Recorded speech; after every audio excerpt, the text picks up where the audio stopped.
थोड्याच वेळात राहुल गांधींची पत्रकार परिषद। वोट चोरीचा हायड्रोजन बॉम्ब फोडण्याचा राहुल गांधींचा इशारा। कोणत्या मतदारसंघातील आकडेवारी मांडणार याकडे आता लक्ष।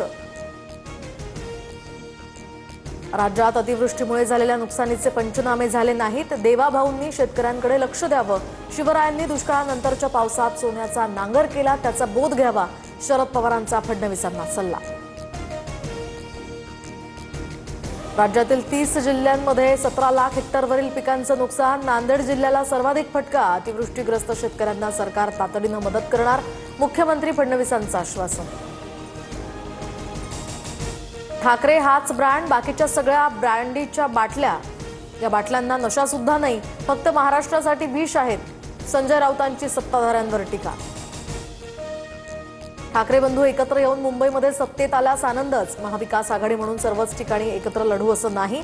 महापालिका निवडणुकीच्या पार्श्वभूमीवर उद्धव ठाकरे आणि राज ठाकरेंच्या युतीबाबत शरद पवारांचं वक्तव्य। दादरमधील मीनाताई ठाकरेंच्या पुतळ्यावर रंग टाकल्याप्रकरणी आरोपी उपेंद्र पावसकरला अटक। आरोपी ठाकरेंच्या कार्यकर्त्याचा चुलत भाऊ। दोन्ही भावांच्या संपत्तीच्या वादात ठाकरे हस्तक्षेप करत असल्याचा आरोपीचा जबाब। सूत्रांची माहिती।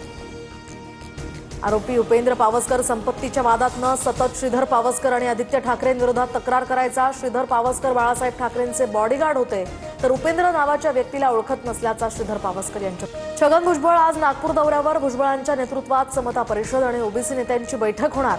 नागपुरात होणाऱ्या ओबीसी आंदोलनाचा आढावा घेतला जाणार।